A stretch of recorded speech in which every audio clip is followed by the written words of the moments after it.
And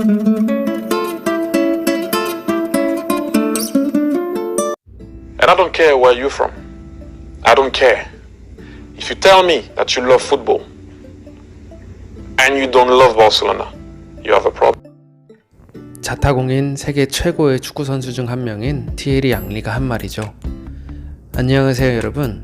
축구를 사랑하는 변호사 에이전트 류시입니다. 저처럼 축구를 미치게 사랑하는 분들이라면 한 번쯤은 내가 사랑하는 사람에게 축구의 매력을 어필해 봤을 것입니다. 바로 이 영상이 좋은 도구가 될 것입니다. 전 어쩌다 축구에 바르셀로나에 빠지게 되었을까요? 절 축구에 빠지게 한 선수는 지단입니다. 학교 대표지만 별 생각 없이 축구하던 저는 98 월드컵 당시 세계 최고 브라질을 가지고 노는 지단 플레이를 보고 충격을 받았습니다. 당시 초등학교 4학년이던 저에겐 축구하면 브라질이었습니다. 그런데 그 브라질을 상대로 2골이나 넣고 그리고 움직임 하나하나가 정말 예술적이고 아름다웠던 지단 선수를 기억하면 아직도 설레입니다. 알제리계 프랑스인인 지단은 마에스트로, 중원의 지휘자라는 별명으로 아트사커의 창시자라고 해도 과언이 아닐 정도로 정말 아름다운 축구를 구사했던 선수입니다.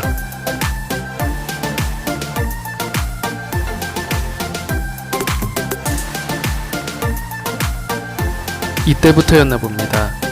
공교롭게 지단은 유벤투스에서 바르셀로나의 라이벌인 스페인 레알 마드리드로 이적을 하게 되는데 지단 선수를 능가하는 힘으로 저를 매료시킨 선수가 있었으니 그는 호나우지뉴였습니다. 발음에 따라 호나우딩요라고도 불린 이 선수는 추후 외계인이라는 별명 수식어를 얻게 되는데 순수한 미소 뒤로 화려한 기술과 기상천외한 개인기로 전 세계 많은 팬들을 얻게 됩니다. 호나우딩요는 프랑스 리그앙 PSG에서 활약하다가 스페인 바르셀로나로 이적하게 됩니다. 축구 자체를 즐거워하고 즐기는 게 느껴졌던 딩요는 저를 포함한 많은 팬들에게 축구가 이렇게 재밌고 아름다운 스포츠라는 걸 보여준 선수였습니다.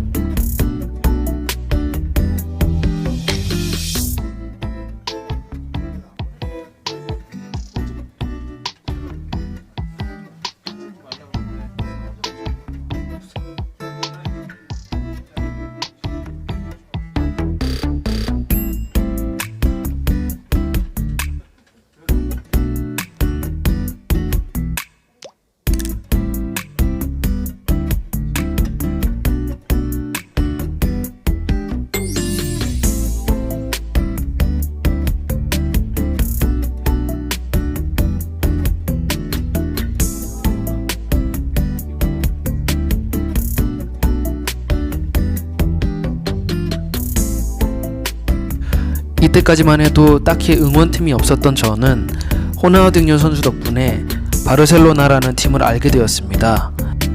딩요는 2002년 한일 월드컵 때 조국 브라질을 우승시키고 그 다음 해에 바르셀로나로 이적하게 되는데 한일 월드컵을 기점으로 저는 많은 한국 사람들과 마찬가지로 온갖 집중이 박지성 선수에게 가게 되었습니다. 챔피언스 리그라는 큰 무대 준결승전에서 멋진 골을 넣은 박지성 선수는 영국 맨체스터 유나이티드로 이적하게 되면서 저는 자연스레 맨유 팬이 됩니다. 박지성 선수와 함께 그의 동료이자 영국 3대 미드필더 스램 제중 스인 폴 스콜스 선수에 반해버립니다. 비교적 작은 키와 왜소한 체형으로 꼭 저를 연상시켰던 폴 스콜스 선수는 파워풀하면서도 지능적이고 침착한 플레이 스타일을 지녔습니다. 실제 축구할 때는 저는 이런 유형의 선수는 아니지만 폴 스콜스 선수는 정말 제가 롤모델로 삼고 싶던 선수였습니다. 롱패스나 수비적인 능력 그리고 미드필더 조율 능력 정말 완벽한 미드필더였습니다. 그의 축구 지능과 센스 때문에 지단과 같은 많은 세계적인 축구 스타들이 폴 스콜스 선수를 극찬했습니다.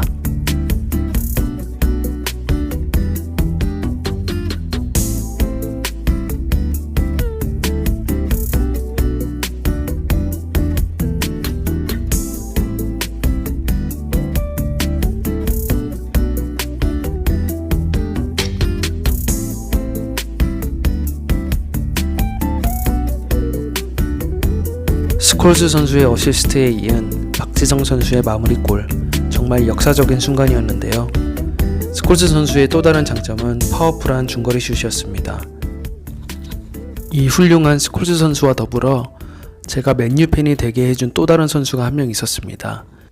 그 선수는 다름 아닌 크리스티아노 호날두였습니다.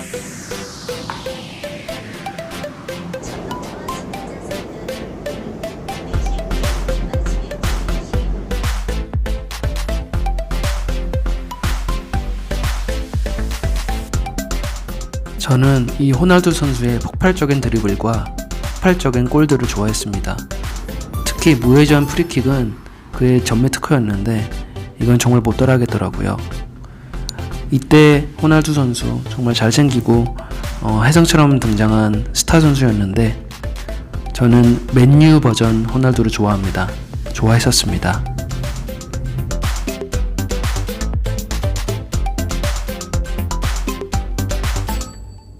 박지성, 스콜즈, 호날두, 루니와 같은 선수들 때문에 딱히 응원팀이 없던 저는 맨유를 응원할 수밖에 없었습니다. 그러던 와중 2006년 월드컵과 챔스 06-07 시즌 시기를 거치면서 피를로 선수에게 매료되어 잠시 AC 밀란이라는 팀에 관심을 갖긴 했지만 맨유 팬심은 변하지 않았습니다. 피를로 선수에 대해 소개하면 이 선수는 제가 21번을 좋아하게 만든 선수입니다. 앞서 언급한 지단 선수와 딩요 선수가 축구를 아름답게 느끼겠다면 피를로 선수는 축구를 우아하다 느끼게 했습니다.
이 피를로 선수를 보기 위해 AC 밀란 경기들을 챙겨보고 응원하긴 했지만 이미 깊게 맨유 팬이 되어버려 흔들리지 않는 제 팬심이 신기하기만 했습니다. 맨유 팬이 되어 맨유라는 팀에 대해 파봤는데 퍼거슨 감독과 그 아이들, 일명 퍼기의 아이들과 관련된 스토리와 역사에 대해서 매력을 느끼게 됐습니다. 챔스 98-99 시즌 맨유가 퍼기의 아이들을 앞세워 트래블을 달성한 사실도 어느새 뿌듯하고 자랑스러웠죠. 문제는 챔스 08-09 시즌이었습니다. 제 응원팀 맨유를 챔스 결승에서 무기력하게 무너뜨린 바르셀로나의 등장. 바르셀로나는 그 시즌 챔스 우승뿐만 아니라 트래블까지 달성합니다. 그때 다시 예전 호나우딩요 선수 때문에 처음 알게 됐던 바르셀로나에 제 관심을 갖게 되었고 이번에는 메시 선수를 비롯해 트래블 주역 멤버들의 관심이 생겨 바르셀로나 선수단을 파보기 시작했습니다. 그 결과 바르샤만의 또 다른 뿌리 깊은 역사와 라마시아라는 바르샤 유소년 시스템에 대해 큰 감명을 받게 됩니다. 2010년 월드컵 때 스페인이 우승을 하고 우승 멤버 대부분이 바르샤 선수였는데 이후 같은 멤버로 스페인이 유로 우승도 해버리죠. 이후 4년간 스페인 바르셀로나가 세계 축구를 호령하게 됩니다. 물론 저는 이 와중에도 맨유 팬이었지만요. 그러나 결국 2012년 정도부터 저는 공식적인 바르샤 팬이 되어버립니다.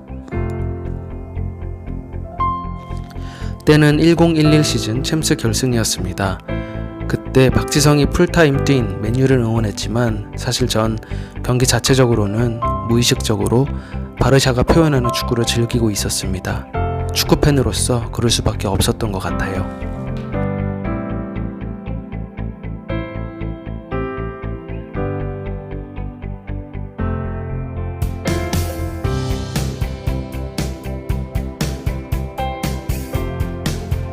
존경하던 퍼거슨 감독님의 이러한 인정이 바르셀로나에 대한 제 마음을 급격히 커지게 만들었고, 공교롭게 호날두 선수는 2009년에 레알 마드리드로 이적, 내 롤모델이었던 폴 스콜스는 1-1 시즌을 끝으로 은퇴, 박지성 선수는 2012년 QPR로 이적을 하게 됩니다.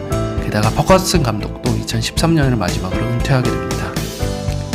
딱 그 시점에 맞춰 저는 대학 졸업 후 성인이 되었고, 맨유와 비슷하면서도 다른 조금 업그레이드된 바르셀로나를 일평생 덕후 팬으로 제대로 한번 응원해보기를 마음먹었습니다. 그 유명한 티키타카 전술의 메시의 마무리, 빠르고 정확한 패스 플레이, 바르셀로나 축구는 정말 예술 그 자체였습니다.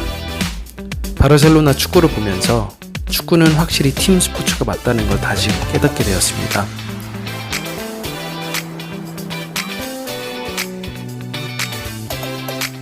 더 이상의 설명은 생략하겠습니다. 감상해 보시죠.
진정한 축구팬으로서 바르샤 축구 철학에 대해 관심이 생길 수밖에 없었습니다.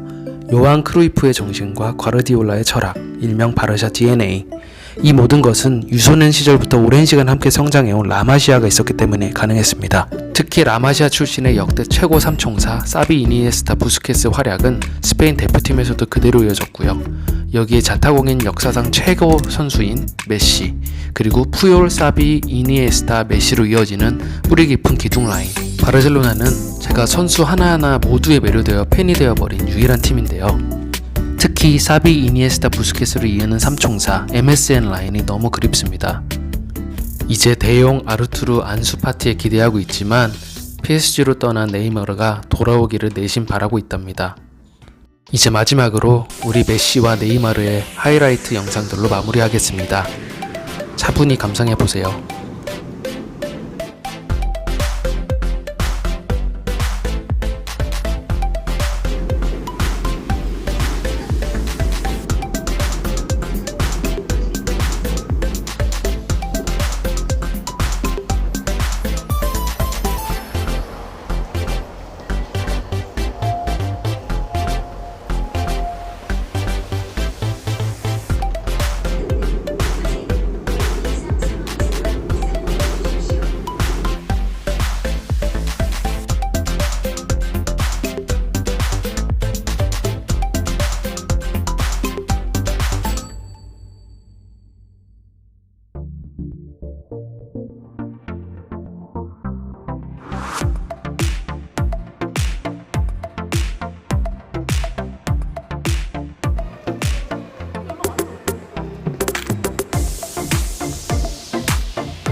지금까지 제가 축구를 바르셀로나를 좋아하게 된 이유를 영상으로 준비해봤는데 재밌게 보셨는지 모르겠습니다.